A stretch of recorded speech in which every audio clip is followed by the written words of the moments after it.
Shri PV ગુરુકુળ ગુજરાતી શાળા ધોરણ 4 વિષય પરિસર અભ્યાસ ભાગ 1 પાઠ જોઈએ તો ખરા શરીરની અંદર ભાગ 2 હૃદય.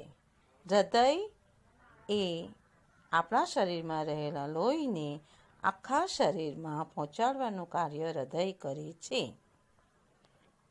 જે ખોરાક આપણે ખાઈએ છીએ તેનું પાચન થયા પછી તે પણ શરીરના પ્રત્યેક ભાગમાં પહોંચાડવાનું કાર્ય લોહી કરે છે. તે માટે શરીરમાં ફેલાયેલી રક્તવાહિનીઓ દ્વારા લોહીને વહેતું રાખવું પડે છે. હૃદયનું સ્થાન. હૃદય શરીરની એક મહત્વની ઇન્દ્રિય છે. તે છાતીના પોલાણમાં વચ્ચોવચ પણ થોડી ડાબી બાજુએ હોય છે. તે આપણી મુઠ્ઠી કરતાં થોડું મોટું હોય છે. હૃદયની દિવાલ પણ નરમ જ હોય છે. હૃદયનું આકુંચન એટલે હૃદયનો આકારમાન ઓછો થવો. હૃદયનું શિથિલીકરણ એટલે હૃદયનો આકારમાન પૂર્વવત થવો.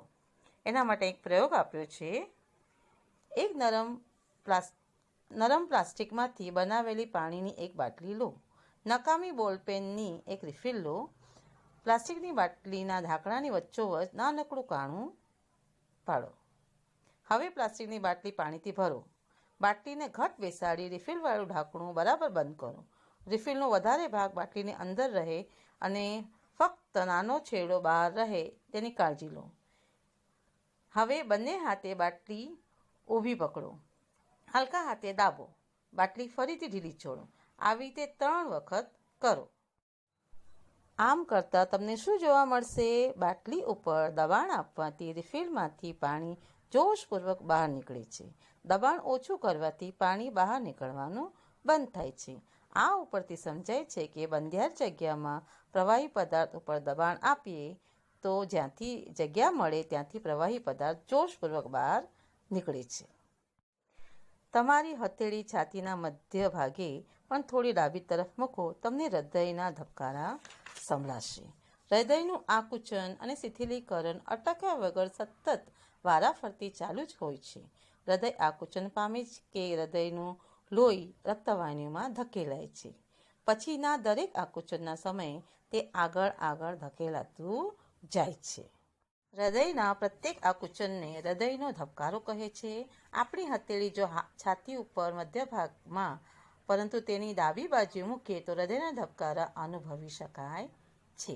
ફેફસાં. આપણે શ્વસન કરીએ ત્યારે નાક દ્વારા હવા શરીરમાં લઈએ છીએ.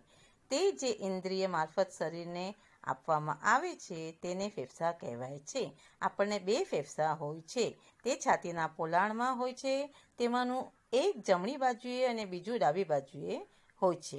2 ફેફસાં ઊંડી જગ્યા હોય છે. તે અંદર લીધેલી હવા ફેફસાં સુધી પહોંચાડવાનું કાર્ય શ્વાસનળી કરે છે. શ્વાસનળીની આગળ 2 નાના ફાટા ફૂટે છે. તેને શ્વસની કહે છે.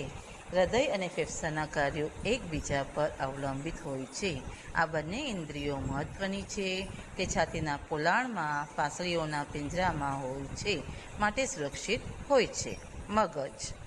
માથાના પોલાણમાં આવેલું મગજ આપણી અત્યંત મહત્વની ઇન્દ્રિય છે. આપણા દરેક હલનચલન ઉપર મગજનું નિયંત્રણ હોય છે. ગુસ્સો આવવો, આનંદ થવો, દુઃખ થવું જેવી દરેક ભાવનાની સમજ આપણા મગજમાં હોય છે. જ્ઞાનેન્દ્રિયોને આપેલી માહિતીનો અર્થ પણ મગજને જ સમજાય છે. મગજને ઈજા થાય તો માણસ કાયમ માટે અપંગ બની શકે છે અથવા તેનું મૃત્યુ પણ થઈ શકે છે. માટે મગજને પૂર્ણ સંરક્ષણની જરૂર હોય છે. કુદરતે મગજ ઉપર ખોપરીનું કવચ એટલે કે આવરણ ઢાંકેલું છે. માનવ શરીરની રચના ખૂબ અટપટી છે. આપણા શરીરનું કાર્ય વ્યવસ્થિત ચાલે તે માટે શરીરમાં કેટલીક આંતરેન્દ્રિયો હોય છે. તેની રચના અને કાર્યોની માહિતી મનોરંજક છે. મોટા થઈને તમે તે જરૂર મેળવજો. આ હંમેશા યાદ રાખજો. અકસ્માત થાય કે માથામાં માર લાગે તો ખોપરીને ઈજા થઈ શકે છે. તેથી જો મગજને ઈજા થાય તો કાયમી અપંગત્વ આવે છે અથવા માણસ મૃત્યુ પણ પામે છે. માટે મોટા થઈને મોટરસાયકલ અથવા સ્કૂટર ચલાવતી વખતે હેલ્મેટ પહેરવી એ ખૂબ જ જરૂરી છે. પાઠ વ્યવસ્થિત વાંચી એનો સ્વાધ્યાય કરી દેખાડજો. Thank you.